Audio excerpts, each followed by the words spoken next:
Hello అండి, welcome back to my channel. మీకు తమ్నెయిల్ చూసుంటే అర్థమయ్యే ఉంటుంది కదా. సో ఇదేంటంటే క్రియేటర్స్ కామన్గా చేస్తున్న మిస్టేక్స్ ఏంటి, దట్ టు హోమ్ మేకర్స్. ఇది యాక్చువల్గా నేను ఎప్పటి నుంచో చేద్దాం అనుకుంటున్న వీడియో అండి. అలాగే ఒకళ్ళు వచ్చి చెప్పారు కూడా. అంటే ఇది అంత చేయాల్సిన పని ఏముందిలే అనుకున్నాను కానీ, బట్ నాకు ఎప్పుడూ ఈ ఆలోచన మాత్రం ఉంటుంది గ్యారంటీగా. ఏదో ఒక టైంలో అసలు ఎట్లా చేస్తున్నారు అబ్బా వీళ్ళందరూ అనేసి నాకైతే అనిపిస్తుంది గ్యారంటీ. అయితే ఒకళ్ళు వచ్చి చెప్తున్నారు కూడా, మేము న్యాయం చేయలేకపోతున్నాము రెండింటికి కూడా అనేసి చెప్తున్నారు. అండ్ ఏదో ఒకటి నెగ్లెక్ట్ చేస్తేనే మనం యూట్యూబ్ మీద అయితే ఇది చేయగలం. నేను అసలు మొత్తం డీటెయిల్డ్గా చెప్తాను, అసలు ఈ వీడియో ఎందుకు చేస్తున్నాను ఏంటి అనేది ఒకసారి మీరు కూడా ఆలోచించండి. క్రియేటర్స్గా మీకు కూడా ఒక ఇదైతే వస్తుంది. ఇది నాట్ ఓన్లీ యూట్యూబ్ రిలేటెడ్ అనే కాదు, మీరు ఒకసారి కూర్చుని ప్రశాంతంగా ఆలోచించుకోవాల్సిన ఇదన్నమాట ఇది. మెయిన్గా చిన్నపిల్లలు ఉన్నవాళ్ళు, చిన్నపిల్లలనే కాదు పెద్ద పిల్లలైనా సరే, ఎవరైనా సరే, కిడ్స్ ఉన్నవాళ్ళు ఆలోచించాల్సిన విషయాలు అయితే చెప్తున్నాను. అంటే మనం ఇందులో పడి ఏం మిస్టేక్స్ చేస్తున్నాము అనేదన్నమాట. యాక్చువల్గా చూసుకుంటే ఇప్పుడు మన జనరేషన్స్ ప్రకారం చూసుకుంటే, మన జనరేషన్ టైంలో ఇప్పుడు నా ఏజ్ వాళ్ళు ఉంటే కనుక, సో ఆ టైంలో ఏంటంటే మనకి ఫోన్స్ లేవు, ఇవన్నీ ఏం లేవు. అండ్ కరెక్ట్గా టైంకి అన్నీ జరగడం అన్నీ ఉండేవి. అంటే లైక్ ఈవినింగ్ స్కూల్ నుంచి రాగానే చదువుకోవడం కానివ్వండి, ఇట్లా అన్ని రకాలు ఉన్నాయి. బట్ ఇప్పుడు ఉండే వాళ్ళకి ఏంటంటే అవన్నీ ఏం లేవు. ఎందుకంటే ఫస్ట్ థింగ్, ఇదివరకు జాయింట్ ఫ్యామిలీస్ ఉండేవి. ఒకళ్ళు కాకపోతే ఒకళ్ళు పట్టించుకోవడానికి ఉండేవాళ్ళు. అండ్ ఒకళ్ళు చదివిస్తున్నా లైక్ వంటలు చేసుకోవడానికి అట్లా జాయింట్ ఫ్యామిలీస్ ఉండేవి కాబట్టి అప్పుడు ప్రాబ్లం తెలిసేది కాదు. బట్ ఇప్పుడున్న సిచ్యువేషన్లో ఏంటంటే ఎవరి ఫ్యామిలీస్ వాళ్ళు అయిపోయిన తర్వాత, సో ఇప్పుడు మొత్తం అన్నీ చూసుకోవాల్సింది పేరెంట్సే. సో పేరెంట్స్ ఇప్పుడు కొంతమంది జాబులు మానేసి కూడా పిల్లల కోసం కెరీర్ కూడా పక్కన పెట్టి వాళ్ళు పెద్ద అయ్యే వరకు, కొంచెం వాళ్ళకి తెలిసే వరకు ఇంట్లోనే ఉండి సపోర్ట్ చేయాలని మానేసి చేసే వాళ్ళు కూడా ఉన్నారు. కానీ అలాంటి వాళ్ళు కూడా ఇందులోకి దిగుతున్నారు, యూట్యూబ్లోకి. ఇక్కడ ఒక రకంగా చెప్పాలి అంటే రెండిటితో పోల్చుకుంటే జాబే బెటర్. కనీసం టైమింగ్స్ ఉంటాయి జాబ్కి. బట్ ఇక్కడ టైమింగ్స్ కూడా ఉండవు కదా. సో అదొక్కటి. అండ్ ఇంకోటి ఏంటంటే అప్పట్లో మనకి ఇవన్నీ లేవు కాబట్టి చదివాము, అంత బాగానే ఉంది. బట్ ఇప్పుడు రోజుల్లో పిల్లలు ఏంటంటే మెయిన్ ఫోన్స్ ఒకటి ఎక్కువైపోయింది. అండ్ పేరెంట్స్ కూడా మెయిన్గా ఇది ఒకళ్ళు వచ్చి చెప్తున్నారు, చాలా గిల్టీగా అనిపిస్తుంది. అండ్ ఎందుకంటే వ్యూస్ ఏమో రావు, ఇన్ని గంటలు కూర్చుని మనం వీడియోస్ చేయడము, అండ్ పిల్లల్ని పట్టించుకోకపోవడము, వాళ్ళు ఏం చదువుతున్నారు ఏంటనేది కూడా పట్టించుకోకపోవడం, ఇట్లా జరుగుతూ ఉంటుంది. చాలా గిల్టీగా అనిపిస్తుంది. దీని గురించి ఒక వీడియో చేయండి, క్రియేటర్స్ ఒపీనియన్ ఏంటనేది కూడా తెలుస్తుంది అనేసి ఒకళ్ళు అడిగారనమాట. సో బాగానే ఉంది కదా, అసలు మీ ఒపీనియన్ కూడా ఏంటి అనేది తెలుస్తుంది అనేసి నేను ఈ వీడియో అయితే చేస్తున్నాను. క్రియేటర్స్గా మనం ఎంత టైం స్పెండ్ చేస్తున్నామో అనేది మనకే తెలుసు యూట్యూబ్ కోసం. ఇప్పుడు యూట్యూబ్ క్రియేటర్స్ అంటే అంత ఈజీగా ఉండదు, మనం బయట నుంచి చూసినంత ఈజీగా అయితే ఉండదు కదా వీడియో అనేది. సో మనం వీడియోస్ క్రియేట్ చేసి ఎడిట్ చేసి పోస్ట్ చేస్తున్నాం అంటే చాలా చాలా టైం స్పెండ్ చేస్తున్నాం. ఓన్లీ ఆ వర్క్ చేసే టైంలోనే కాదు, క్రియేటర్ మైండ్ సెట్ ఎలా ఉంటుంది అంటే కంటెంట్ క్రియేట్ చేసే వాళ్ళ సంగతి, అంటే ఏదో ఒకటి డౌన్లోడ్ చేసి పెట్టే వాళ్ళ సంగతి కాదు. కంటెంట్ క్రియేట్ చేయాలి అనుకునే వాళ్ళకి ఆలోచన ఎట్లా ఉంటుందంటే, ఓకే వీడియో చేసేసాము, నెక్స్ట్ ఏంటి, ఇంకెలా మంచి వీడియోస్ చేయాలి, ఇట్లా ఆలోచన ఉంటుంది, కంపల్సరీ ఉంటుంది ఆలోచన అనేది.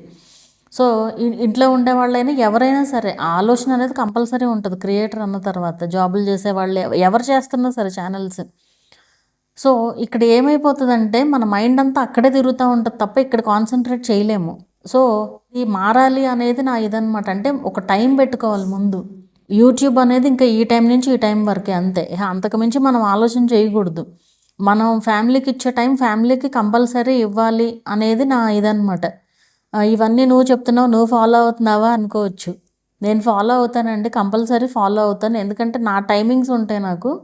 ఆ టైమింగ్స్ ప్రకారం ముందు నేను అన్ని పనులు అయిన తర్వాత దీనికి వస్తాను యూట్యూబ్కి. అంతేగాని ముందు యూట్యూబ్ తర్వాత వేరే పనులు కాదు. నాకు మొత్తం అన్ని ఇంట్లో సెట్ అయ్యింది అనుకున్న తర్వాతే నేను యూట్యూబ్లోకి దిగుతాను అనమాట. అది ఏ రోజైనా సరే నా ప్లానింగ్ నాకు ఉంటుంది, నా ప్లాన్ అనేది నాకు ఉంటుంది. అండ్ ఇంకోటి, ఇక్కడ మాకైతే కిడ్స్ లేరు, బట్ మా చెల్లి వాళ్ళ కిడ్స్, నేను వాళ్ళని చదివించలేకపోతుంటేనే, అంటే మేము కూడా మోస్ట్లీ కలిసే ఉంటాం అనమాట ఎక్కువగా. సో అందరూ జాబులకి వెళ్తారు, నేనే కాబట్టి ఇంట్లో ఉండేది నేనే చూసుకోవాలి. సో వీలైతే మాత్రం చదివిస్తాను. బట్ ఒక్కొక్కసారి అసలు టైం కుదరదనమాట. ఆ టైంలో అనిపిస్తుంది అసలు ఎందుకు ఇవన్నీ అవసరమా, చక్కగా హ్యాపీగా వాళ్ళని చదివించుకుంటూ ఉండొచ్చు కదా అనేసి అనిపిస్తూ ఉంటుంది అనమాట. అంటే లైక్ 1 వీక్ అక్కడ ఉండేది. సో ఇట్లా చదివించడం కూడా చదివిస్తాను. కంపల్సరీ 1 to 2 అవర్స్ కంపల్సరీ చదవాలి అనేసి రూల్ అనమాట నాకు. ఆ టైంలో నేను ఇంక ఫోన్ కూడా పట్టించుకోను. సో అలా చదివిస్తాను. అండ్ ఒక్కొక్క రోజు అస్సలు కుదరదు. ఆ రోజు నాకు చాలా ఇదిగా అనిపిస్తుంది. అరే అసలు ఎందుకు ఇదంతా, మెయిన్ అది కదా అనేసి ఒక్కొక్కసారి అనిపిస్తూ ఉంటుంది అనమాట. సో దానికి తగినట్టు నేను ప్లాన్ మార్చుకుని, ఇప్పుడు కుదరకపోతే కుదరదని చెప్పేస్తాను. నేను ఈ టైం నుంచి ఈ టైం వరకు బిజీగా ఉంటాను. ఒకవేళ ఏదన్నా ప్రాసెస్ల కోసం మానిటైజేషన్ ప్రాసెస్లు ఇలాంటి వాటికి ఏమన్నా వచ్చినా కూడా అలా పక్కన పెడుతున్నాను అనమాట. సో ఆ టైం వరకు కనీసం ఆ టైం అన్నా కాన్సన్ట్రేట్ చేయాలి అనేసి. ఒకటేంటంటే నేను ఫాలో అవ్వకుండా నేను ఏది చెప్పలేను. ఒకవేళ నేను చెప్పినా కూడా నా ఫేస్లో తెలిసిపోద్ది, అది అబద్ధం అన్నట్టు తెలిసిపోతుంది. సో నేను ఏదైతే ఫాలో అవుతానో అదే చెప్పడానికి ట్రై చేస్తాను మ్యాక్సిమం. ఊరికి నేను ఫాలో అవ్వకుండా మీకు చెప్పి వేస్ట్ కదా అదంతా. ఫాలో అవ్వనప్పుడు నేను చెప్పలేను కూడా ముందు. సో ఒక్కసారి ఆలోచించండి మీరు. ఇప్పుడు వీడియోస్లో చాలామంది ఏం చెప్తున్నారంటే, ఎవరైతే అడిగారని చెప్పానో ఆవిడే చెప్తున్నారు, ఎంత గిల్టీగా అనిపిస్తుందో, కంటెంట్ కోసము అలా చూపించాల్సి వస్తుంది, మేము పిల్లల్ని వీడియో చదివిస్తున్నాము ఇట్లాగా అనేసి వీడియోలో చూపించాల్సి వస్తుంది అని కూడా చెప్తున్నారు. అంటే ఇప్పుడు బయట నుంచి చూసే వాళ్ళకి ఏంటంటే, మీరు చూడొచ్చు అలాంటి వీడియోస్లో కామెంట్స్ కూడా, అసలు మీరు ఇంతలాగా ఎలా మెయింటైన్ చేస్తున్నారు టైంని, అంటే పిల్లల్ని చదివించడం కానివ్వండి, ఆ యూట్యూబ్ రిలేటెడ్గా ఏదైనా సరే. మళ్ళీ రోజుకి 3-4 వీడియోస్ పెట్టేవాళ్ళు కూడా ఉంటారు, వ్యూస్ వచ్చేవాళ్ళు. షార్ట్స్ 2 వీడియోస్, లాంగ్ వీడియోస్ అట్లా పెట్టేవాళ్ళు కూడా ఉంటారు కదా. సో వాళ్ళకి అంతా ఏంటంటే చాలామంది వరకు కంటెంట్ కోసమే ఇట్లా చేయడం అనమాట. అంత నిజాయితీగా అంటే ఇప్పుడు నిజంగా చదివించే వాళ్ళైతే ఎవరు వీడియోస్ తీరు, మేము పిల్లల్ని చదివిస్తున్నామని ఎవరు వీడియోస్ తీసి పెట్టరు జనరల్గా. సో అది కూడా ఒక వ్లాగ్లా కంటెంట్ లాగా అయిపోయిందంటే అసలు చూడండి. అంటే బయట నుంచి చూసే వాళ్ళకి ఎలా ఉంటుందంటే, వీళ్ళు అసలు ఇవన్నీ ఎలా మేనేజ్ చేస్తున్నారు, మనము అలా చేయగలగాలి అనిపిస్తుంది. వీడియో అనేది మీరు చూసేది జస్ట్ కొద్దిసేపే, తర్వాత అంతా ఏం జరుగుతుంది అనేది మీకు తెలియదు కదా. సో వీడియో తీసిన తర్వాత వీడియో తీస్తే సరిపోదు, దాన్ని ఎడిట్ చేయాలి, దానికి బ్యాక్గ్రౌండ్లో వాయిస్ ఓవర్ ఇవ్వాలి, దాన్ని అప్లోడ్ చేయాలి, కామెంట్స్ చూడాలి, కామెంట్స్కి వచ్చే రిప్లైస్ ఇవ్వాలి, అట్లా ఎన్ని రకాలు ఉంటాయి చెప్పండి. సో ఆవిడ చెప్పిన మాట అదనమాట. చాలా గిల్టీగా అనిపిస్తుంది, కంటెంట్ కోసమే పిల్లల్ని కూడా చదివిస్తున్నట్లుగా ఉంది, అసలు ఒక రకంగా చూడాలి చెప్పాలి అంటే అనేసి అనిపిస్తుంది. ఇప్పుడు పట్టించుకోకపోతే పిల్లల్ని ఫ్యూచర్లో చాలా ప్రాబ్లమ్స్ వస్తాయి. ఎందుకంటే ఈ రోజుల్లో కాంపిటీషన్ మామూలుగా లేదు. చదివే పిల్లలు ఎట్లయినా చదువుతున్నారు, చదవని వాళ్ళు అసలు చదవట్లేదు. సో మనకి ఇప్పుడు ఏం తెలియదు, చిన్న ఏజ్లో ఏంటంటే ఏం తెలియదు. ఎప్పుడైనా ఇప్పుడు మన జనరేషన్లో ఏంటంటే, అప్పుడు చిన్నప్పటి నుంచి చదువుకుంటూ వచ్చాం కాబట్టే కొంచెం కాకపోతే కొంచెమన్నా ఏదైనా చదివారు. బట్ ఇప్పుడున్న జనరేషన్కి ఏంటంటే, వాళ్ళు చదివితేనే ఏదైనా, ఏముండదు ఫ్యూచర్, ఏముండదు అసలు. ఇంకా ఫ్యూచర్లో జాబ్స్ కూడా ఏముండవు. వాళ్ళ టాలెంట్ వాళ్ళు ఏదో ఒకటి ఇచ్చేయాలి, అది చదువుతోనే వస్తుంది ఏదైనా సరే. చదువు లేకపోతే ఏమీ ఉండదు. ఇప్పుడు నేను చూస్తున్నాను కదా చాలామందిని, మామూలుగా మానిటైజేషన్ ప్రాసెస్ కోసం కానివ్వండి, ఏదైనా లైక్ ఏదైనా ఇష్యూస్ వచ్చినప్పుడు కానివ్వండి, మెయిల్ ఐడి పాస్వర్డ్ ఇస్తారు, పాస్వర్డ్ అంటే ఏంటో తెలియదు, మెయిల్ ఐడి అంటే ఏంటో తెలియదు, ఛానల్ రన్ చేసేస్తారు. అండ్ ప్రాంప్ట్ వస్తే యాక్సెప్ట్ చేయడం తెలియదు, అది ఎట్లా వస్తుంది ఏంటి అనేది కూడా తెలియదు అసలు. అంటే పోనీ రోజు అవి అలవాటు లేని పనులే కావచ్చు, అయినా సరే అసలు బేసిక్ కదా, మెయిల్ ఐడి అంటే ఏంటి, పాస్వర్డ్ అంటే ఏంటని తెలియని వాళ్ళు కూడా ఉన్నారు, ఛానల్స్ రన్ చేస్తున్నారు. నాకు అసలు అట్లా తెలీదు అని చెప్తే మాత్రం అసలు నచ్చదు. చెప్తున్నాను కదా, తెలియపోతే తెలుసుకోవాలంతే. తెలీదు అనే మాట ఎందుకు అసలు చెప్పండి. తెలియకపోతే అడగొచ్చు, తెలుసుకోవచ్చు. మీ పక్కన వాళ్ళనో ఎవరొకరిని, పిల్లలు ఉంటారు కదా, సో అడిగి తెలుసుకోండి. తెలీదు అనే మాట అసలు ఉండకూడదు. సో ఆ విధంగా అది ఏంటంటే, కొంచెం అన్నా చదువుకుంటేనే ఆ నాలెడ్జ్ అనేది వస్తుంది. రోజు ఫోన్లు వాడే వాళ్ళకి తెలుస్తుంది, వాడే వాళ్ళకి కూడా చాలామంది తెలియదు. ఏంటంటే మెయిన్ చదువుకోకపోవడం వల్ల ఇట్లాంటివన్నీ కూడా అనమాట. సో ఫ్యూచర్లో ఇంకా తేలిగ్గా చూస్తారు చదువు అనేది లేకపోతే. సో మీరు ఇప్పటి నుంచే దీని గురించి మాత్రం కంపల్సరీ ఒకసారి ఆలోచన చేయండి, మీకే తెలుస్తుంది మీరు ఏం చేస్తున్నారు అనేది. అదే పిల్లలు మొత్తం సెటిల్ అయిపోయి ఇంకా అసలు వాళ్ళకి మనం చేసేది ఏమీ లేదు, అంతా వాళ్ళు ఓన్గా చేసుకుంటారు అనుకున్న పేరెంట్స్ అప్పుడు వేరు, ఆ ఏజ్ వచ్చిన తర్వాత అది వేరు. బట్ టీనేజ్ పిల్లల్ని ఇవన్నీ కూడా ఖచ్చితంగా పట్టించుకోవాలి. ఎందుకంటే వాళ్ళు ఏం చేస్తున్నారు ఏంటి అనేది మనం క్లియర్గా అబ్జర్వ్ చేసుకుంటూ ఉండాలి ఎప్పటికప్పుడు. వాళ్ళు ఎవరితో మాట్లాడుతున్నారని మనం ఫోన్లు ఇస్తున్నామా ఏంటి, అసలు మొత్తం అంతా ఏదైనా కానీ మన కాన్సన్ట్రేషన్లోనే ఉండాలి. మెయిన్గా లేడీస్, జెంట్స్ అంటే ఎలాగో జాబ్స్కి వెళ్తారు, అదంతా పక్కన పెడితే ఓన్లీ యూట్యూబే కాకుండా మెయిన్గా ఇవి కూడా చూసుకోవాలి అనేది నా ఇదనమాట. ఎందుకంటే ఈ రోజుల్లో మనం ఎన్ని రకాలు చూస్తున్నాము, ఎన్ని రకాల ఇష్యూస్ వస్తున్నాయో యూత్లో మెయిన్గా. సో అవన్నీ రాకుండా ఉండాలి అంటే మెయిన్ మన కాన్సన్ట్రేషన్ అనేది ఫ్యామిలీ పైన ఉండాలి. ఈ యూట్యూబర్స్గా అయిన తర్వాత ఏంటంటే మెయిన్ ఫ్రెండ్షిప్స్ ఒకటి ఎక్కువైపోతుంది. ఫ్రెండ్షిప్స్ ఒకటి ఎక్కువ అవ్వడము, వీటిల్లో ఫ్రెండ్షిప్స్ అనేది ఉండకూడదని నేను చాలా వీడియోస్లో చెప్పాను. ఎందుకంటే అందరూ ఒక రకంగా ఉండరు. ఎప్పుడు ఎవరికి సక్సెస్ వస్తుందో, ఎప్పుడు ఎవరు ఫెయిల్ అవుతారో మనం చెప్పలేము. సో అలాంటప్పుడు ఆ ఫెయిల్ అయిన వాళ్ళు ఎవరైతే ఉంటారో సక్సెస్ అయిన వాళ్ళతో ఫ్రెండ్షిప్ మానేయడం, ఇట్లాంటి చాలా రకాలు నేను చూస్తూ ఉంటాను. ఇట్లా చెప్తూ ఉంటారు, నాకు వ్యూస్ వస్తున్నాయని వాళ్ళు నాతో మాట్లాడట్లేదు ఇలా. సో అట్లా మనం ఎప్పుడూ కూడా ఫ్రెండ్షిప్స్ అనేది కొత్త ఫ్రెండ్షిప్స్, ఓల్డ్ ఫ్రెండ్స్ అంటే అది వేరు. ఇద్దరికి ఛానల్స్ ఉంటే ఎలాగోలా అది వేరు. బట్ అది మధ్యలోకి రాదు ఓల్డ్ ఫ్రెండ్షిప్లో. బట్ కొత్తగా ఈ యూట్యూబ్ ద్వారా ఫ్రెండ్షిప్స్లో ఏంటంటే అవి చాలా నెగిటివ్స్ ఉంటాయి. అండ్ మళ్ళీ ఆ ఎఫెక్ట్ మన పైన పడటం ఇవన్నీ కూడా జరుగుతూనే ఉంటాయి.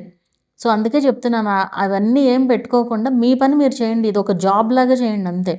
ఒక టైం పెట్టుకుని ఈ టైం నుంచి ఈ టైం వరకు షూటింగ్, ఎడిటింగ్, అప్లోడింగ్ అంతే. ఆ రోజుకి ఇంకా క్లోజ్ అంతే. సో అలా పెట్టుకుంటేనే మనం ఏదైనా ఫ్యామిలీ పైన కాన్సన్ట్రేట్ చేయగలం. నాట్ ఓన్లీ ఇదే కాదు, ఇప్పుడు అసలు కొంతమంది హస్బెండ్కి వండి పెట్టని వాళ్ళు కూడా ఉన్నారనమాట. అవి కూడా కంప్లైంట్స్ వస్తూ ఉంటాయి. అంటే యూట్యూబ్ గొడవలో పడి వంట కూడా చేయరనమాట. సో అట్లాంటి వాళ్ళు కూడా చాలామంది ఉన్నారు. ఈ మధ్య ఇట్లాంటివి కూడా చెప్తున్నారనమాట. అంటే ఎంతసేపు యూట్యూబ్ వ్యూస్, లేదు వ్యూస్ వచ్చేవాళ్ళు అట్లాగే ఉన్నారు, వ్యూస్ రాని వాళ్ళు అట్లాగే ఉన్నారు. పోనీ వ్యూస్ రాని వాళ్ళు అంటే ఏదో ఒకటి అక్కడ షేర్ చేయాలి, ఇక్కడ షేర్ చేయాలని ఏదో ఒకటి అట్లా ఉన్నారు అనుకోవచ్చు. బట్ వ్యూస్ వచ్చేవాళ్ళు కూడా అంటే అంతలాగా ఇది పెరిగిపోతుందన్నమాట రోజు రోజుకి. అది అంతలాగా వెళ్లకుండా మన కంట్రోల్లో మనం ఉండగలగాలి అనేది ఒకటి నేను చెప్పాలనుకున్న అసలు ఈ వీడియో అయితే చేస్తున్నాను. అండ్ నేను అబ్జర్వ్ చేసిన దాన్ని బట్టి ఏంటంటే ఈ ఛానల్ విషయంలో ఎప్పుడైతే మనం దీని గురించి ఆలోచిస్తామో హెల్త్ ప్రాబ్లమ్స్ కూడా పెరుగుతున్నాయి. అది మనకు తెలియదు. ఆ యాంగ్జైటీ, ఆ స్ట్రెస్ ఎంత ఉంటుంది అనేది మనకు ఆ టైంలో ఏం తెలియదు. తర్వాత తెలుస్తూ ఉంటుంది. ఇదంతా నేను 5 ఇయర్స్ నుంచి ఎక్స్పీరియన్స్ అండి. ఇదంతా కూడా 5 ఇయర్స్ నుంచి ఫేస్ చేసిన తర్వాత నాకు నేను ఎలా సెట్ చేసుకున్నాను అనేది నాకు మాత్రమే తెలుసు. అంటే అంతలాగా ఆలోచిస్తాం. పోనీ ఇప్పుడంటే ఈ రిప్లైస్ ఇవ్వడం కానివ్వండి, ఏదో ఒకటి ఉంటున్నాయి వేరే వాళ్ళకి చేసే ప్రాసెస్లు. బట్ ఇదివరకు నాకు అవన్నీ ఏం లేవు కదా. అయినా సరే ఆ యాంగ్జైటీ, స్ట్రెస్ ఉండేది. ఏంటంటే వ్యూస్ వచ్చేవి కాదు. అయినా సరే వీడియోస్ చేసేదాన్ని. నాకు వ్యూస్ కంటే కూడా వీడియోస్ చేయగలనా లేదా అనేది ఎక్కువ ఆలోచించేదాన్ని అనమాట. సో అలా నేను తగ్గించుకుంటూ వస్తున్నాను. ఇప్పుడు ఈ మధ్య ఏంటంటే చాలా వరకు ఫోన్ అసలు వాడడం తగ్గించేసాను అనమాట. అంటే వాడడం అంటే ఇన్స్టాగ్రామ్లో రిప్లైస్ ఇవన్నీ స్లోగానే ఇస్తున్నాను. నాకు కుదిరినప్పుడే ఇస్తున్నాను. ఎందుకంటే ఫోన్ పట్టుకుని కూర్చుంటే నోటిఫికేషన్స్ అలా వస్తూనే ఉంటాయి. 24 అవర్స్ రమ్మన్నా వస్తూనే ఉంటాయి నోటిఫికేషన్స్. ఎందుకంటే వీడియోస్ చూసే వాళ్ళకంటే చేసేవాళ్ళు ఎక్కువైపోయారు, క్రియేటర్స్. సో ఇప్పుడు నాకు కూడా 50,000+ సబ్స్క్రైబర్స్ ఉన్నారు కదా. సో దాన్ని బట్టి రీచ్ ఎక్కువే వస్తుంది కదా. 50,000 మంది వస్తున్నారని నేనేం చెప్పను. బట్ డైలీ అడిగే వాళ్ళు ఉంటారు కదా డౌట్స్. సో అట్లా కూర్చుంటే ఒకసారి అయితే ఒకరోజు నాకు బాగా గుర్తు, మధ్యాహ్నం నుంచి నాకు కుదరలేదు రిప్లైస్ ఇవ్వడానికి. ఈవినింగ్ 8:30 కూర్చుంటే 11 అయింది నైట్ 8:30 కూర్చుంటే ఒక ప్లేస్లో కూర్చుని రిప్లైస్ ఇవ్వడం స్టార్ట్ చేశాను. నాకు టైం కూడా తెలియలేదు. ఇంకా నైట్ 11 అయింది అప్పటికి. సో అలా ఉంటాయి అన్నమాట క్వశ్చన్స్. అంటే అసలు మనకి ఇంక వదిలి వెళ్ళడానికి ఉండదు. అందరూ ఆన్లైన్లో ఉన్నారనుకోండి, ఇమీడియట్గా క్వశ్చన్స్ అడుగుతూ ఉంటారు కదా. సో అట్లా అంతలాగా ఉంటుంది అనమాట ఒకసారి లేట్ అయితే కనుక రిప్లైస్. సో అలా కాకుండా ఒకసారి రిప్లైస్ ఇచ్చేసి వదిలేస్తున్నా. అది కూడా స్ట్రెస్సే, మీకు తెలియదు. అది ఇప్పుడు ఊరికే ఏదో ఒకటి చెప్పేయడం కాదు కదా. ఒక క్వశ్చన్ అడిగారంటే దాని గురించి ఆలోచించాలి. అది ఆలోచించి నేను చెప్పాలి. అంత ఈజీగా అయితే ఉండదు కదా అంతమందికి రిప్లైస్ ఇవ్వాలి అంటే కనుక. సో ఇప్పుడు నాకు అర్థమవుతుంది అంటే చాలా రిలీఫ్గా అనిపిస్తుంది నాకు. నేను వీడియోస్ అన్నీ కూడా చేసేసుకుని పెట్టుకుంటాను ముందే. వీడియోస్ అన్నీ ఒకేసారి రికార్డ్ చేసుకుని ఎడిటింగ్ థంబ్నెయిల్స్ నాకు వీలైనప్పుడు చేసుకుంటూ ఉంటాను అనమాట. అండ్ ఇవి ఏవైతే ఉంటాయో నాకు స్ట్రెస్ కలిగించేవి ఏవైతే ఉంటాయో అవన్నీ చాలా వరకు తగ్గించాను. చాలా రిలీఫ్గా అనిపిస్తుంది నిజంగా అసలు. సో అది దాన్ని బట్టి హెల్త్ కూడా నాకు డిఫరెన్స్ తెలుస్తుంది. నేను అబ్జర్వ్ చేసుకుంటూ ఉంటాను ఎప్పటికప్పుడు. సో మనకు ఆ యాంగ్జైటీ, స్ట్రెస్ అనేది ఖచ్చితంగా తగ్గుతుంది. మనం ఆ ఇదిలో ఉంటే ఎంతసేపు వ్యూస్ లేదంటే ఇదనేది అసలు ఆలోచించుకోకూడదు. ఎప్పుడైనా సరే వ్యూస్ వచ్చినా రాకపోయినా మన పని మనం చేయడమే అంతే. పెట్టేసి వదిలేసేయండి అంతే. ఏదో ఒక రోజు రీచ్ అదే వస్తుంది. స్ట్రెస్ తీసుకోవద్దు. మెయిన్ థింగ్ అది. ఎందుకంటే లేడీస్ బాగుంటేనే ఫ్యామిలీస్ బాగుంటాయి ఎప్పుడైనా సరే. ఎందుకంటే ఇప్పుడు వాళ్ళకే హెల్త్ లేకపోతే ఫ్యామిలీకి ఏం చేస్తారు చెప్పండి. ఎందుకంటే మెయింటైన్ చేయగలిగింది ఒక నిజంగా చెప్పాలి అంటే జెంట్స్ అన్ని పనులు చేయలేరు. ఏదైనా చేయగలిగింది లేడీస్ మాత్రమే. ఎందుకంటే మల్టీ టాస్కింగ్ అనేది లేడీస్‌కే ఉన్న ఒక వరం. మీరు చూడండి చాలామంది ఎక్కువ జెంట్స్ జాబ్ చేస్తారు ఓకే. వాళ్ళు చాలా తెలివిగా ఎవరైనా సరే ఎంత తెలివైన వాళ్ళైనా సరే నేను అబ్జర్వ్ చేసిన దాన్ని బట్టి చెప్తున్నాను. ఏదైనా లేడీసే బాగా మెయింటైన్ చేయగలరు ఏదైనా సరే. సో, అలాంటిది మనమే మూలన పడితే ఎవరు చూసుకుంటారు చెప్పండి? సో, ఇది ఒక్కసారి ఆలోచించుకోండి. అండ్ జాబ్స్ మానేసి చేసేవాళ్ళు కూడా ఉన్నారు. జాబ్స్ మానేసి ఇప్పుడు ఆ జాబ్స్ మానేసిందే పిల్లల్ని చూసుకోవడానికి కదా! సో, అది మానేసి ఇది చేస్తుంటే ఓ రకంగా జాబే బెటర్. దానికి టైమింగ్స్ అన్నా ఉంటాయి. దీనికి టైమింగ్స్ కూడా ఉండవు కదా మనకి. అంత ఆలోచన చేస్తూ ఉంటాం పొద్దున్న నుంచి సాయంత్రం వరకు కూడా. సో, అది తగ్గించుకుంటే బెటర్ అనమాట. అండ్ ఇది మీ ఎక్స్‌పీరియన్స్ ఏంటి? అండ్ వీటిల్లో మీరు దేనికన్నా కనెక్ట్ అయ్యారా? మీ ఒపీనియన్ ఏంటనేది నాకు కింద కామెంట్‌లో అయితే చెప్పండి. ఇది వేరే వాళ్ళు కూడా చూస్తారు. మీ కామెంట్‌ని వేరే వాళ్ళు కూడా చదువుతారు. సో, ఇది మెయిన్‌గా లేడీస్‌కి కనెక్ట్ అయ్యే మ్యాటరేనండి. సో, అందుకే ఈ వీడియో అయితే చేశాను. ఒక లేడీ టెక్ యూట్యూబర్‌గా నాకు టెక్ అని నేను చెప్పను గానీ, ఒక లేడీ యూట్యూబర్‌గా నాకు చెప్పాలనిపించింది చెప్తున్నాను. సో, ఒకసారి ఆలోచించండి మీరు కూడా దీని గురించి. అండ్ మీరేం చేస్తున్నారు? ఇది మనం ఆలోచించుకోవటంలో తప్పేం లేదు. ఎందుకంటే మనం చేసేది కరెక్ట్ అనిపిస్తది. కానీ ఒకసారి కూర్చొని ఆలోచిస్తే మనం చేయాల్సిన పనేంటి? మనం ఏం చేస్తున్నాము అనేది ఆలోచిస్తే క్లియర్‌గా అర్థమవుతది. మనం ఏం మిస్టేక్ చేస్తున్నాము అనేది. తప్పు లేదు. యూట్యూబ్ నుంచి మనీ ఎర్న్ చేయాలనుకోవడంలో వీడియోస్ క్రియేట్ ఏది తప్పు లేదిక్కడ. తప్పేం కాదు అదంతా. కాకపోతే ఎంతవరకు ఉండాలో అంతవరకే ఉండాలి. ఒక టైం అంటూ సెట్ చేసుకొని చెయ్యాలి అనేది నా ఒపీనియన్. సో, మీ ఒపీనియన్ ఏంటనేది కామెంట్ చేయండి. వీడియో నచ్చితే లైక్ చేయండి. అలాగే ఛానల్‌ని కూడా సబ్స్క్రైబ్ చేసుకోండి. మరొక మంచి వీడియోతో మళ్ళీ కలుద్దాము.